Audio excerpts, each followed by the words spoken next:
resume. Mr. Commissioner, Alan Donovan for the Lake-Quiltuck Treaty Society.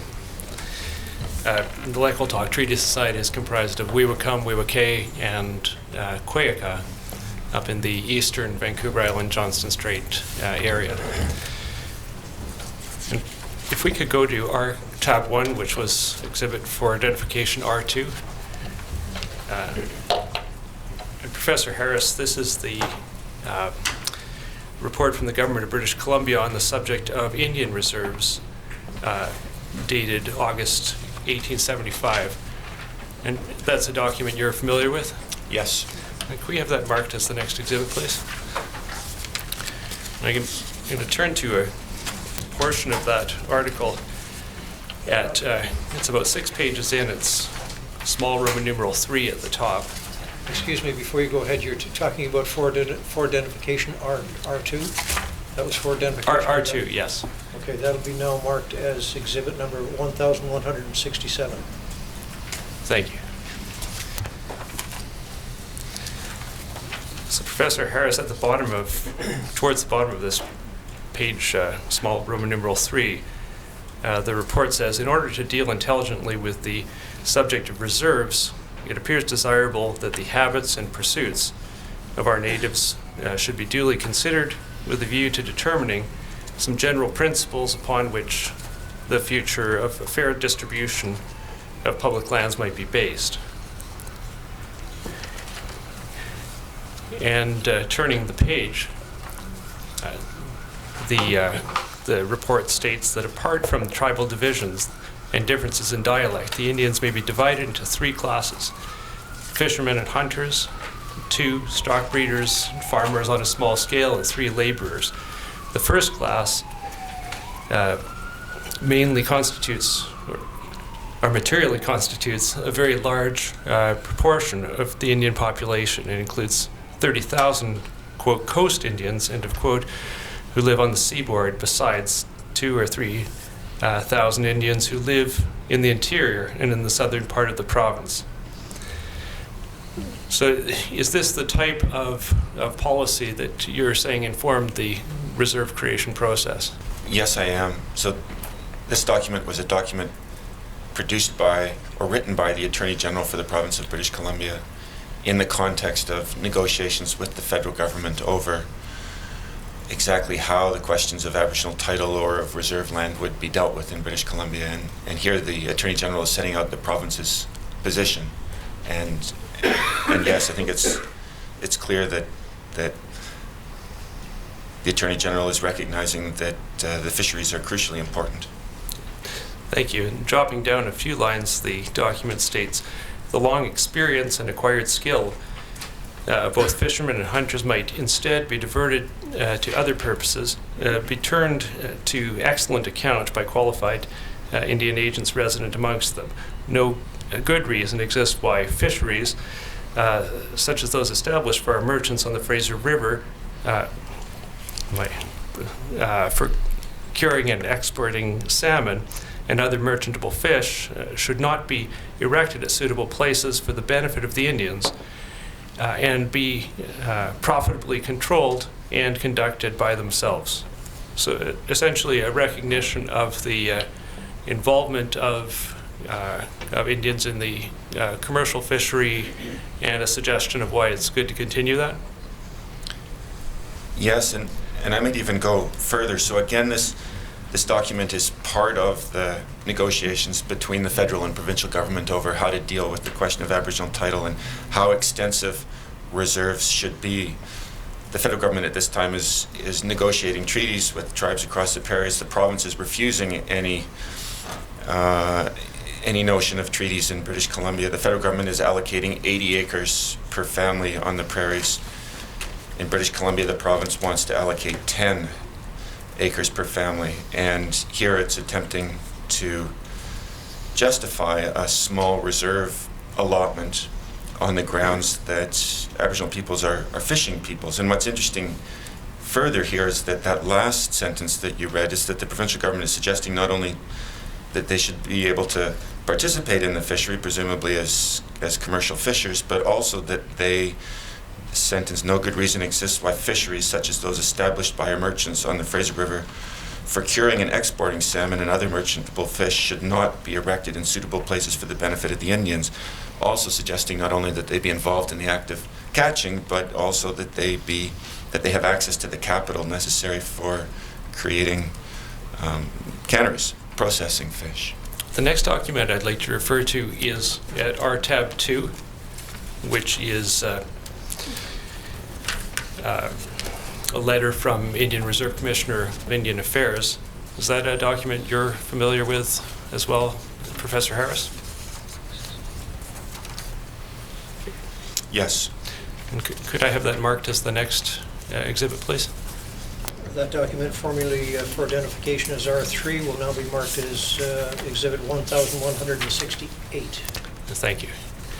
So on the second page of that document, on the third full paragraph, the document states, they earn very little for, and their knowledge of agriculture is exceedingly limited. Indeed, their facilities for obtaining support, and even plenty, from other and more profitable means are so great, and the extent of cultivable land is so limited that nature has furnished these rude savages, in the words of the document, with every requisite to take them give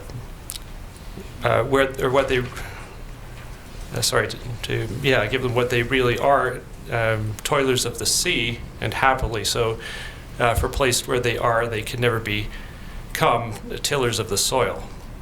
So is that reflective of the general policy?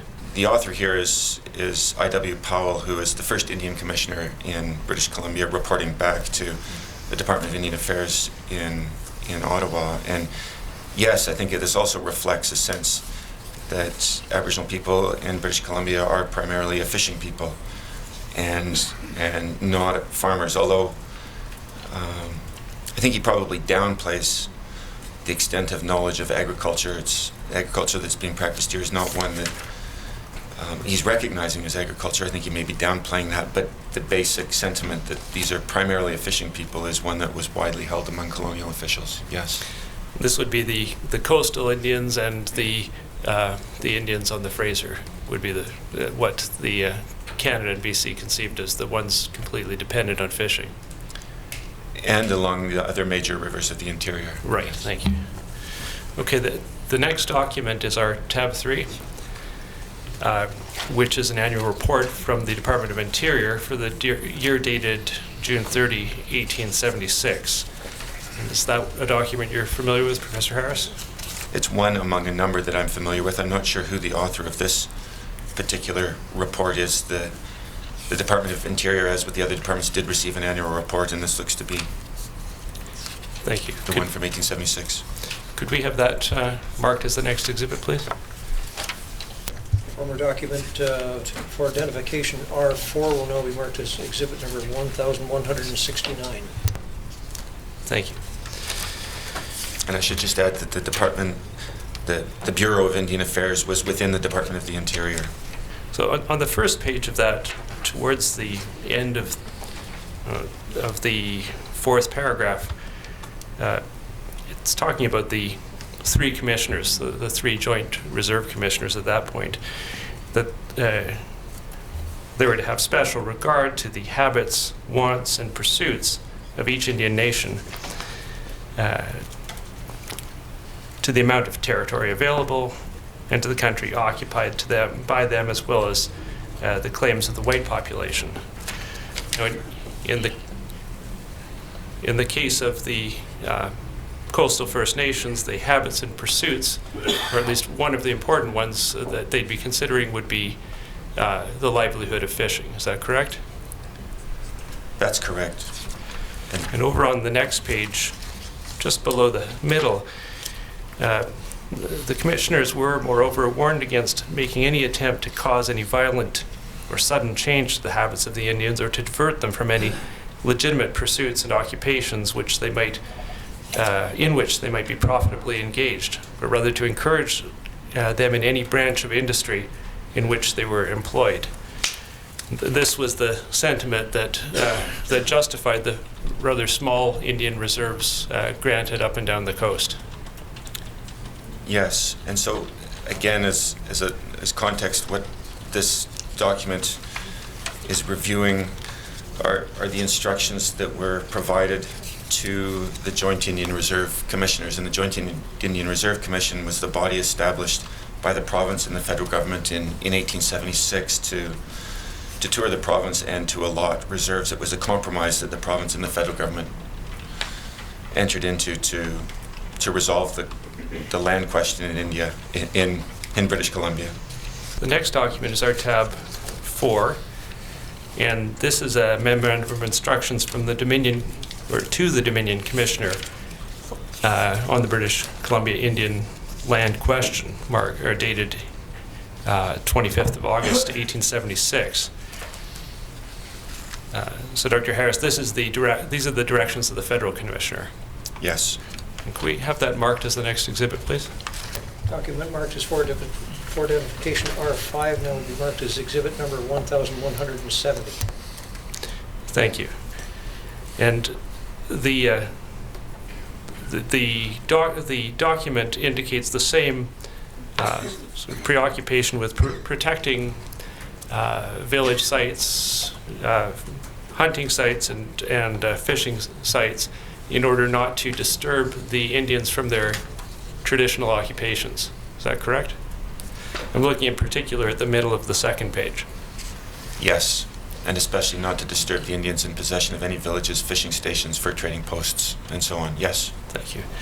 Now, for completeness, I just would like to mark our next exhibit, which is our tab 5, and that's the instructions to the Provincial Reserve Commissioner, dated October 23, 1876. So this was the counterpart to the Federal Commissioner on the Joint Reserve Commission. Is that correct, Dr. Harris? No. So Gilbert Malcolm Sproat was the Joint Commissioner. Okay, this was the Joint.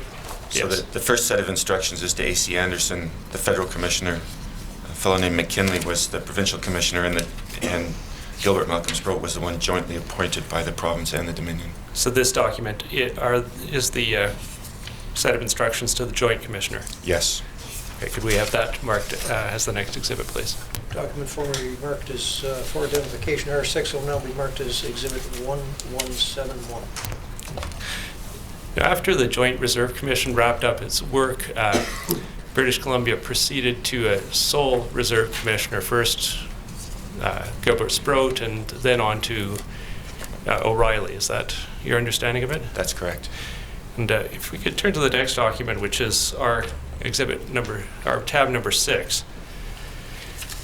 And looking at this, Professor Harris, these are the minutes of decision and covering letter for the reserves allotted to the First Nations that comprise our client, the Lekwitaq First Nations. So right at the top of the letter, he says, "I've the honor to inform you I've visited the Likwitaq or Uklitaq tribe." And the tribe was divided into 4 bands at that time: Kakamatsis, Wiwakam, Wiwakweka, and Wiwake. So is that a document you're familiar with? Yes. Could we have that one marked as an exhibit as well, please?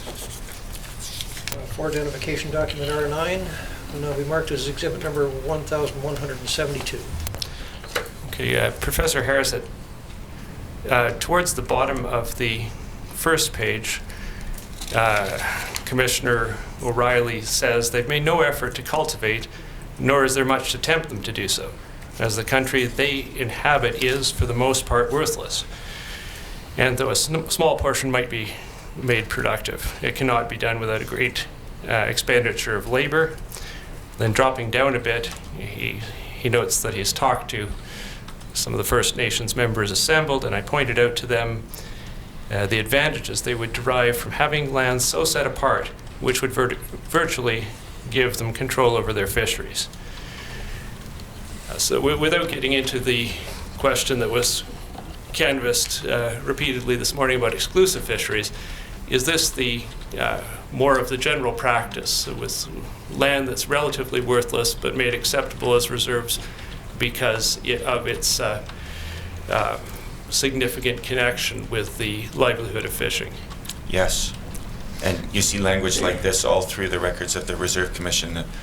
Barren outcropping, useful only as a camping site en route to a fishery. Rocky outcropping, useful only for fishing purposes. This is again and again in the record of the Reserve Commission, and this is typical. Thank you. And in the document, he lists 10 reserves. I see that the first one, he says, is capable of producing an immense supply of that fish, the reserve being Salmon River. And then the next one, land is very worthless, but the stream which flows through it supplies several families with salmon. And the next one, a limited supply of fish, and so on through these through the document. Is that typical as well on the coast? Yes. And some of these, like IR number 10, number 10 reserve, is the reserve that they have their winter village on. Now, fish is not explicitly mentioned there. Could that be one of the reasons, though, that the First Nation asked for it? Yes. So there's a number of examples in the historical record where a fishery is clearly an important part of the local economy where a reserve is being allocated, but that fish are not made mention of in the allotment of the reserve. So this is true. Take, for example, the Cowichan, the large Cowichan Reserve at Duncan. So there's no mention of that as being allocated for fishing purposes. That's where the major winter village sites are. But there were fish weirs in the Cowichan River all along that reserve. Same with Helsik territory, the Bella Bella, the village site at Bella Bella.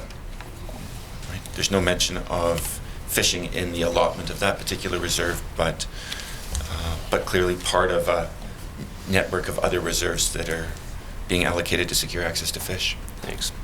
Now, in your report, at page 42, there's a map of Vancouver Island and the west coast of the mainland. I wonder if we could have a look at that one. And if I'm correct about this, the reserves you marked on there aren't the only reserves allotted, but they're the ones that have a connection noted in the minutes of decision to fishing. Is that correct? Almost. So these are only reserves that were explicitly allotted for a fishing purpose, and that purpose may be reflected in the field minutes or the minutes of decision or the maps that the reserve commissioners made when they were traveling about the province allocating reserves, or a reference to fisheries appears in the report of the Royal Commission on Indian Affairs to the province of British Columbia in 1916. So these are all reserves for which there has been formal recognition by a reserve commission of the connection between the land allotted and fish. Okay, could we zoom in just one zap or so to get the upper portion of the map, sort of from where it says Wewakam and north, or in other words, Campbell River and north to the including Johnson Strait. Basically, we've got these almost a riverway of interstices between the islands and the Vancouver Island and the mainland, the small channels, and there seem to be fisheries. This is where basically a good deal of the Johnston or the salmon go, if I'm right. Yeah, the ones who choose to take the left turn rather than the right turn at the top of the island. Is that yes, correct? That's my understanding. And throughout there, we've got fisheries sites noted and allotted accordingly. Yes, so each triangle represents a reserve that's been expressly allotted in connection to a fishery. Okay, thank you. Now, on the next, my next tab is tab 7, and these are excerpts from the Indian Affairs annual reports. I wonder if we could have that marked as the next exhibit. R10, formerly marked for identification, will now be marked as Exhibit 1173. Okay, and a few pages in, Professor Harris, halfway down, Indian Agent Pidcock of the area notes that the Quaquils, of who the Lekwaltak are a portion, with the exception of a few potato patches, cultivate no land, but their wealth in canoes, and all sorts of fishing gear is considerable, as they live all together on the products of the sea.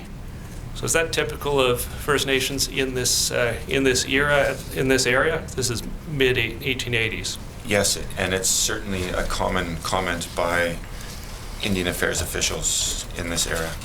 If we could go to the next document, so I'm running out the clock here, but on tab 8, it's another report from Indian Agent Pidcock of the Kwakwutha Agency.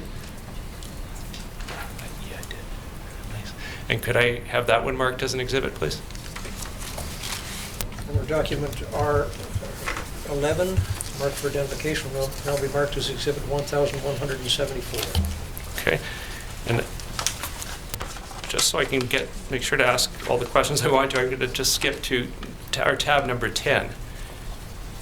And that's a letter from the Inspector of Indian Agencies to the Supervisor of Fisheries,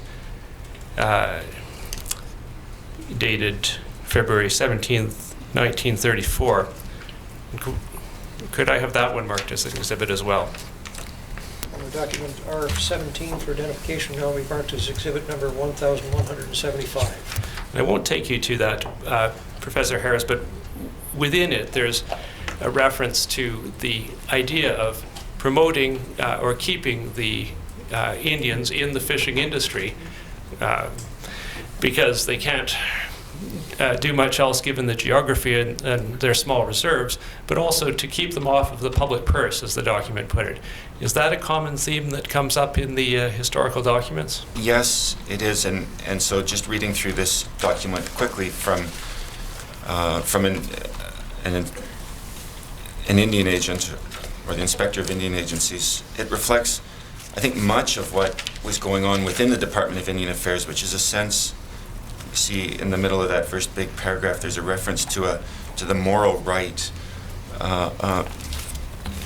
Indian Affairs has a sense that there is a rights. It hasn't characterized them here as legal rights, but that Aboriginal people have rights to the fisheries. There's also a sense that because of the way in which the reserves have been allotted primarily to secure access to fish, Native people should be secured that access. But then finally, the argument that Indian Affairs is a department with budgetary limitations, and that if Native people don't have a way to sustain themselves, the cost of sustaining them is going to fall on the Department of Indian Affairs. And so there's a number of motivations wrapped up in here that reflect some of the thinking within the Department of Indian Affairs. Okay, I just have two more quick questions, Dr. Harris, and then I'll leave you be. In your report at page 16, you say, whatever the reasons, Aboriginal communities which had once had the fisheries to themselves had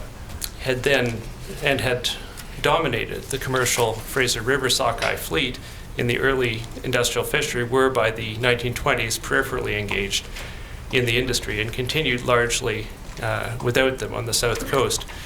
Now our clients are further to the north in more of the Johnstone Strait and eastern Vancouver Island area. And I wonder if you could comment on whether this time period of the 1920s applies to them or whether they continued to thrive considerably after that. So my comment here about the south coast is referring primarily to the gillnet fleet at the mouth of the Fraser River. So that fleet began as an Aboriginal fleet. By the 1920s, the Aboriginal presence in that fleet was almost insignificant, but elsewhere on the coast, really north of the Strait of Georgia, the Aboriginal presence in the commercial fishery lasted much longer. So that Aboriginal fishers are an important part of the industry in Johnstone Strait, north up through to the mouth of the Skeena and Nass, much longer. Thank you. And my last question is this. To what extent would you say that the conditions that gave rise to the small reserve policy on the coast in the late 1800s are conditions that are still in play today in 2011? What were the conditions in the late 19th century? They were that Aboriginal people were only going to get a small land base, and given the geography of this province, a small land base would only sustain a viable local economy with secure access to the fisheries. And so long as the land base remains small today, that remains the case. Thank you, Mr. Commissioner. Thank you, Professor Harris. Commissioner Ming Song for Heiltsuk Tribal Council. I have with me my colleagues Lisa Fong and Benjamin Ralston. Mr. Lund, can I please have document number 95? And could I please have that entered as an exhibit? That'll be Exhibit 1176. So, Professor Harris, on the screen here, we have excerpts of the Bella Coola Agency final report dated 1913. And if we could please go to page 3, Mr. Lund. Oh, if you'll have to rotate that.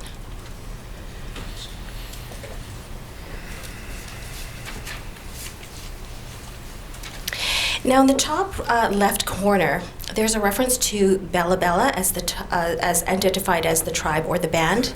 Can you please confirm for me whether or not the Heiltsuk Tribal Council or the Heiltsuk Nation is in fact the Bella Bella tribe? Yes. Thank you. Now, if you turn to the next page, which is Table C, it shows the analysis of evidence of population, and if you could move that a little bit more so I can read that, population, social conditions, etc. If you notice with the whole list of the reserves that were set aside, the descriptions state that for the majority of them, if not all of them, that they're for fishing and trapping, fishing stations, hunting, trapping, and the majority, except for actually just one, which is the burial ground, was for the purpose of fishing. Is that correct? Yes. Thank you. Mr. Lund, can you please turn to document number 87 and enter that as an exhibit as well? Exhibit 1177. Thank you. Professor Harris, this is certain excerpts of your book, Landing Native Fisheries.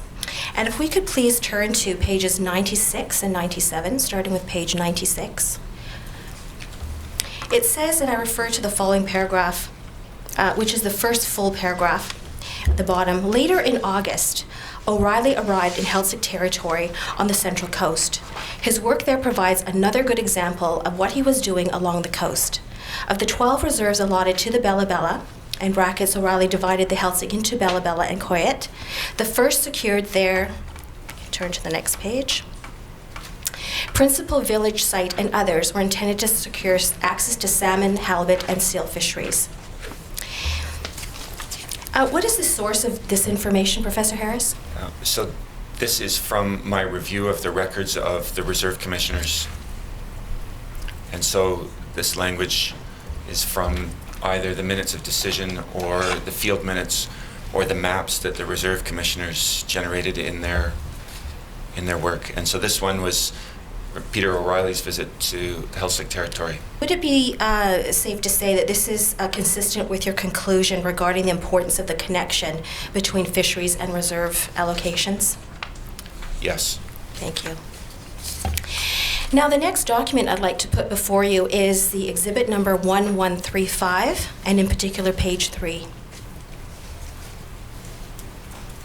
And this is your paper that you submitted for the Salmon Commission. So on the second paragraph, second sentence, it says most reserves in British Columbia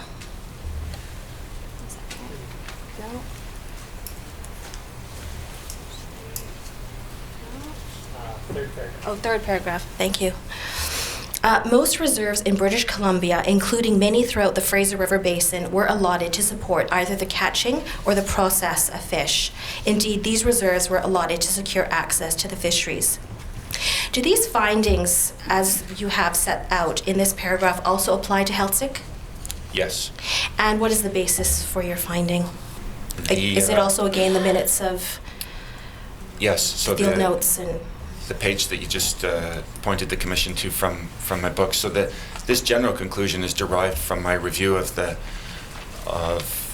records of the Reserve Commission, which is the minutes of decision, the field minutes, and the maps, and then from the work of the Royal Commission on Indian Affairs for the Province of British Columbia, which produced that table that you showed earlier. And it's in there that one sees that reserves are being expressly allotted to secure access to the fisheries. Now, Mr. Lynn, can you please turn to page 24 of that document, and in particular the last paragraph? It states that the Indian food fishery was a legal construction intended on the one hand to provide some limited protection for Aboriginal fisheries, but on the other to contain the impact of a separately designated Aboriginal fishery on the commercial fisheries. In effect, the Indian food fishery, if you could turn to the next page,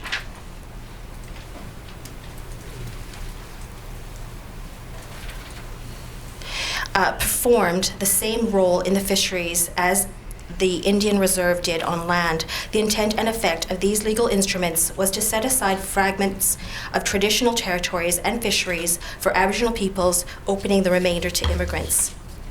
Do these findings, as you have set out in this paragraph, also apply to Heiltsuk? Yes. Thank you. Turning to page 26, and the first full paragraph.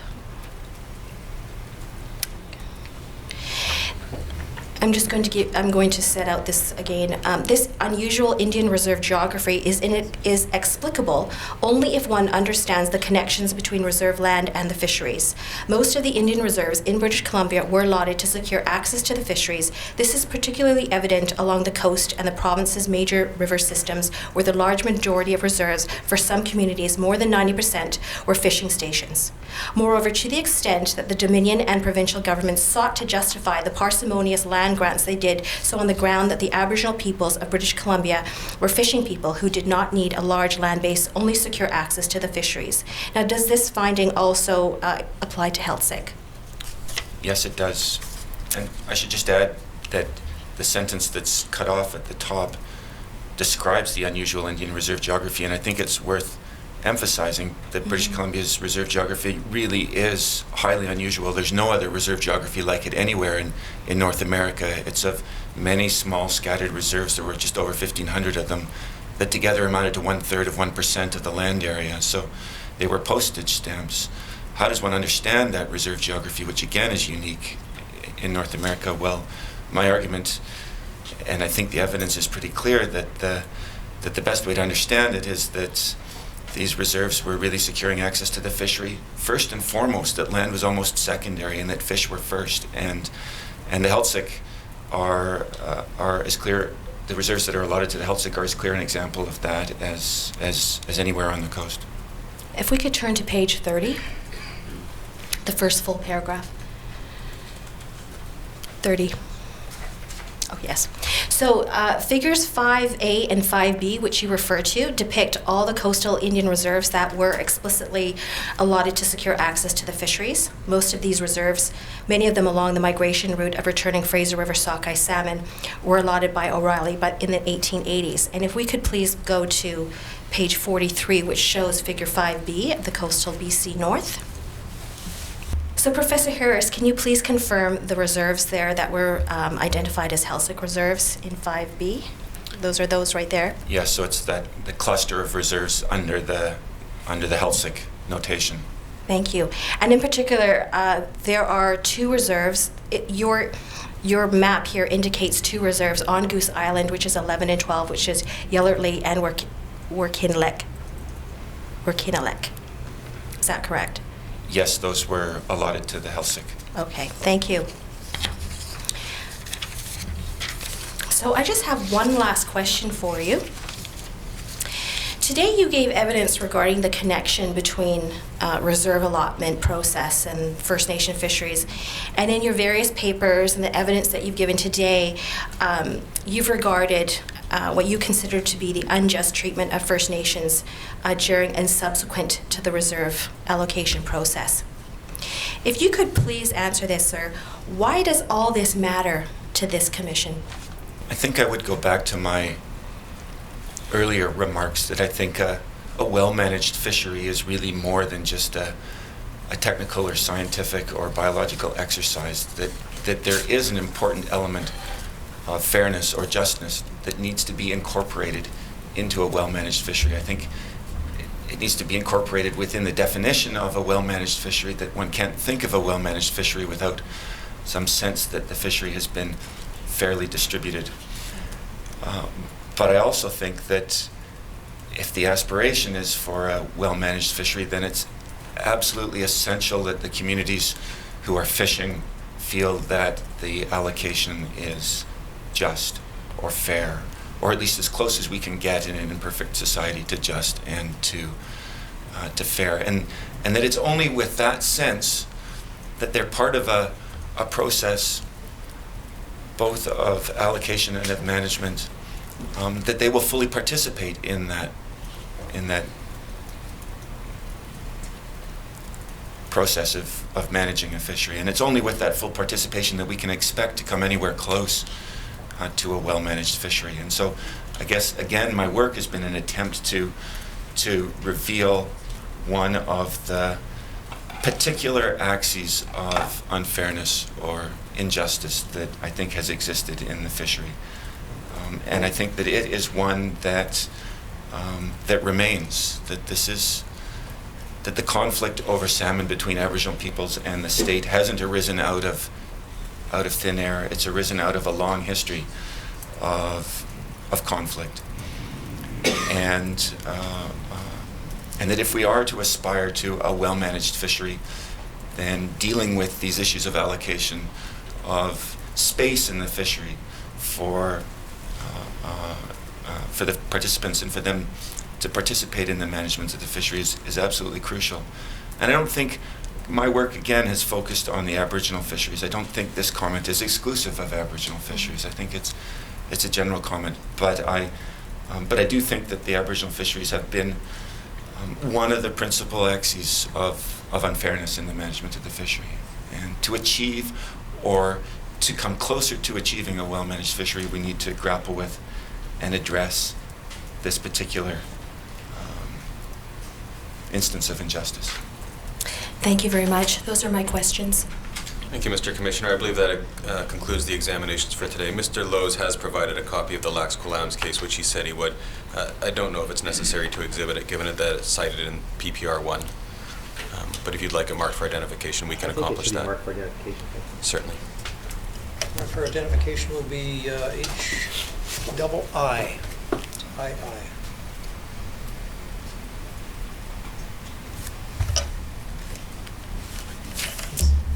Yes. Thank you. Dr. Harris, thank you very much for attending here today to speak to your paper and to answer the questions of council. I'm grateful that we were able this afternoon to complete the examination of Dr. Harris, and we move tomorrow to a different topic. Is that correct, Mr. McGowan? Yeah. Within the Aboriginal fishing hearings, we move to a new panel tomorrow at 10 a.m., Mr. Commissioner. Thank you very much. Hearing is now adjourned for the day, and we'll resume at 10 o'clock tomorrow morning.